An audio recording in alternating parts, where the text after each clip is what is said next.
तर असं कोण म्हणते नाही का की डिलिव्हरी नंतर आपण मेकअप करू शकत नाही, स्वतःसाठी नटू थटू शकत नाही, हे आमचं बाळ तिथं रडतंय, कोईंग कोईंग करते, तरी पण त्यातनं पण मी हा व्हिडिओ करणार आहे कारण माझ्या मम्मीनं तिला घेतलेला आहे.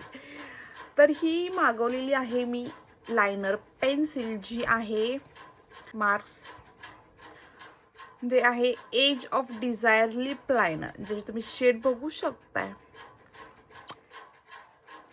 अशी ब्राऊन आहे डार्क, आणि माझी बेबी माझ्याकडे बघते तरी पण मी त्यातनं पण करणार आहे.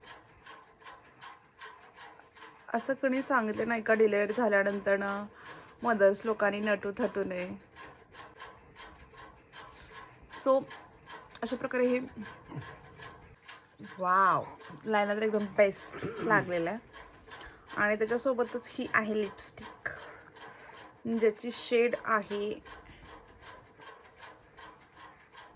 शेड कुठली याची हे काय मला दिसत नाही आहे, मे बी मला चष्मा लागला आहे, पण 01 असं आहे. तर हा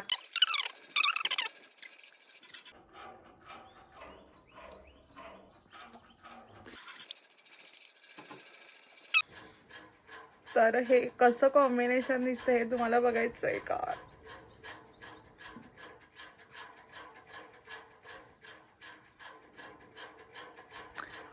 तर हे कॉम्बिनेशन कसं झालंय, तुम्हाला आवडलंय का? जर आवडलं असेल तर मी आणखी तुमच्यासाठी व्हिडिओ आणेन. हे रंगरंगोटी करून जरा झाक दिसावं म्हणते डिलिव्हरीनंतर, म्हणजे बेबीसुद्धा माझ्याकडे बघतात ना, वाव मम्मा असं म्हणायला पाहिजे. बाय.